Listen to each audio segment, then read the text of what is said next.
ಎಲ್ರಿಗೂ ನಮಸ್ಕಾರ, ಶುಭೋದಯಗಳು. ಬೆಳಗಿನದು ನಮ್ಮ ಲಕ್ಷ್ಮೀನ ಪುಟ್ಟಿನ ಆಚೆ ಕಟ್ಟಿ ಒಳ್ಳೆ ಸನ್ರೈಸ್ ಆಗ್ತಿದ್ದು ನೋಡ್ಕೊಂಡು ನಮ್ಮ ಕುದುರೆಗಳನ್ನ ಆಚೆ ಕಟ್ಟಿ ಮಾತಾಡಿಸ್ಕೊಂಡು ರೈಡ್ ಮಾಡಿ ತುಂಬಾ ದಿನ ಆಯ್ತು. ಅದಕ್ಕೆ ಒಂದು ಒಳ್ಳೆ ರೈಡ್ ಹೋಗಿ ಬೆಳಗಿನ ಯಾರು ಎಮ್ಮೆಗಳನ್ನ ಮೇಯ ಕಟ್ಟಕ್ ಬರ್ತಾ ಇದ್ರು. ಕುದುರೆಗಳು ನೋಡಿ ಗಾಬರಿ ಆಗಿತ್ತು. ಎಮ್ಮೆಗಳ ರಿಯಾಕ್ಷನ್ ಹೇಗಿತ್ತು ನೋಡಿ. ನಮ್ಗೆ ರೀಸೆಂಟ್ ಸ್ವಲ್ಪ ಮಳೆ ಆಗಿತ್ತು, ಅದಕ್ಕೆ ಒಳ್ಳೆ ಹಸರಾಗಿತ್ತು. ಅದಕ್ಕೆ ಕುದುರೆಗಳನ್ನ ಬೆಳಗ್ಗೆ ಫ್ರೀ ಗ್ಯಾಸಿಂಗ್ ಬಿಟ್ಟು ನಮ್ಮ ಪುಟ್ಟಿನವ್ರ ಅಮ್ಮನ್ನು ಮೇಯಕ್ ಬಿಟ್ಟು ಪುಟ್ಟಿ ಇಲ್ಲಿ ಈ ಕಡೆ ತೊಟ್ಟಿಲ್ ನಮ್ಮ ಬಾತ್ಗಳ ಆಟ ನೋಡಿ.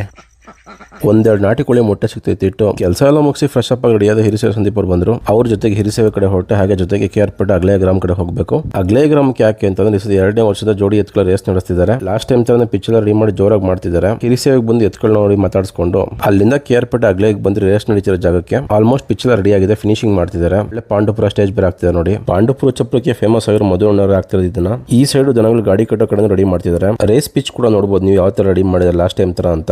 ರೇಸ್ ಇರೋದು ಬಂದು ಇದೇ ಮೇ 9 ಮತ್ತೆ 10ನೇ ತಾರೀಕು, ಅಂದ್ರೆ ಇದೇ ವೀಕೆಂಡ್ ಬರುತ್ತೆ, ಶನಿವಾರ ಭಾನುವಾರ. ಲಾಸ್ಟ್ ಟೈಮ್ ಅದ್ದೂರಿಯಾಗಿ ನಡೀತು. ಎಲ್ಲರೂ ಮೆಚ್ಕೊಳ್ಳಂಗೆ ಒಳ್ಳೆ ಮ್ಯಾನೇಜ್ಮೆಂಟ್ ಜೊತೆಗೆ HF100 ಬೈಕ್ ಜೊತೆಗೆ ಕ್ಯಾಶ್ ಪ್ರೈಸ್ ಡಬಲ್ ಟ್ರೋಫಿ ಕೊಟ್ಟಿ ಮಾಡಿದ್ರು. ಈ ಸಲ ಇನ್ನೂ ಒಂದು ಸ್ಟೆಪ್ ಮುಂದೆ ಹೋಗಿ ಚಾಂಪಿಯನ್ ಟ್ರೋಫಿ ಅಂತ ಮಾಡ್ತಾರೆ. ಬೆಸ್ಟ್ ಆಫ್ 4 ಯಾವ್ದು ಬರುತ್ತೆ ಟಾಪ್ ಅಲ್ಲಿ ಅದಕ್ಕೆ ಆಡಿಸ್ತಾರೆ. ಫಸ್ಟ್ ಇಂದ 5th ಪ್ಲೇಸ್ ತನಕ ಇರೋ ಜೊತೆಗೆ ಚಾಂಪಿಯನ್ ಟ್ರೋಫಿ ಮಾಡಿದ್ದಾರೆ. ರೇಸ್ಗೆ ಇನ್ವೈಟ್ ಅಂತ ಸಂದೀಪ್ ಒಂದು ಬೈಟ್ ಕೊಡಿಸಿ ಅದೆಲ್ಲ ಮುಗಿಸ್ಕೊಂಡು ಸ್ವಲ್ಪ ಕೆಲಸ ಇತ್ತು. ಮಂಡ್ಯ ಕಡೆಗೆ ಬಂದು ರೋಡ್ ನೋಡಿ ಏನ್ ಸಖತ್ತಾಗಿದೆ. ಬಿಸಿಲಿದ್ರೆ ಫುಲ್ ಕವರ್ ಆಗೈತೆ. ಇಲ್ಲಿ ಬಂದ್ಮೇಲೆ ಪಟೇಲ್ ಮನೆಗೆ ಬಂದ್ವಿ. ಒಳ್ಳೆ ಎತ್ಕಳು ಊಟ ಮಾಡಿದ್ರು. ಇವಾಗ ಒಟ್ಟು ಹೊಸದಾಗಿ 3 ಜೊತೆ ಊಟ ಮಾಡಿದ್ದಾರೆ. ವಿಡಿಯೋ ಮಾಡೋಣ ಅಂತ ಹೇಳಿ ಒಂದ್ ಜೊತೆ ಎತ್ನ ಅರ್ಚಿ ಬಿಡಿಸಿ ಇವಾಗ ಹೊಸದಾಗಿ ಊಟ ಮಾಡೋ ಹಾಲಿನ ಕರುಗಳು ಹೇಗಿದೆ ಅಂತ ಕಮೆಂಟ್ ಮಾಡಿ. ಊಟ ಮಾತ್ರ ಒಂದೇ ಸಮ ಅವಳಿ ಜವಳಿ ಇದ್ದಂಗಿತ್ತು. ಪಟೇಲ್ ಕೂಡ ಚನ್ನಪಟ್ಟಣ ದೇವಸ್ಥಾನಕ್ಕೆ ಬರ್ತೀನಿ ಅಂತ ಹೇಳಿದ್ರು. ಅವ್ರನ್ನ ಪಿಕ್ ಮಾಡ್ಕೊಂಡು ಡ್ರಾಪ್ ಮಾಡಿ ಸೀದಾ ಬೆಂಗಳೂರು ಕಡೆಗೆ ಬಂದ್ವಿ. ಮನೆಗೆ ಬಂದ್ರೆ ನಮ್ಮಮ್ಮ ಬಿಸಿ ಬಿಸಿ ಮುದ್ದೆ ಮಾಡಿದ್ದು ಮಾಡೋಣ ಜೊತೆಗೆ ಬ್ಯಾಟಿಂಗ್ ಮಾಡಿ ರಿಲ್ಯಾಕ್ಸ್ ಹಾಕೊಂಡು ಫಿಲಮ್ ಮಾಡ್ಕೊಂಡು ಇವತ್ತಿನ ಕತೆ ಇಷ್ಟೇ.